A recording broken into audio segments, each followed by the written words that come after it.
সত্যযুগের আয়ুষ্কাল ছিল 17,28,000 বছর। ত্রেতা যুগের আয়ুষ্কাল ছিল 12,96,000 বছর।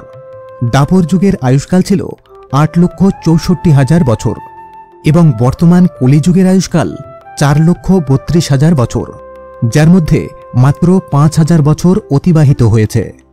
সত্য, ত্রেতা, দাপর ও কলিযুগ মিলে গঠিত হয় একটি মহাযুগ। একটি মহাযুগের আয়ুষ্কাল 43,20,000 বছর।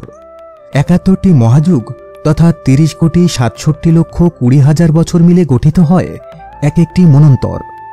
এক একটি মন্বন্তর 7 জন ঋষি এবং 1 জন ইন্দ্রদেব কর্তৃক পরিচালিত হয়।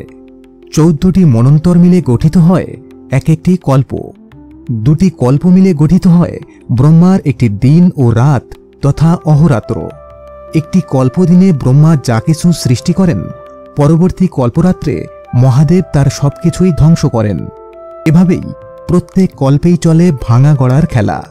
360 ব্রাহ্ম অহোরাত্র মিলে গঠিত হয় ব্রহ্মার এক একটি বছর, যা কিনা 3,11,040 কোটি মানব বছরের সমান। আবার 100 ব্রাহ্ম বছরে গঠিত হয় এক একটি পরযুগ।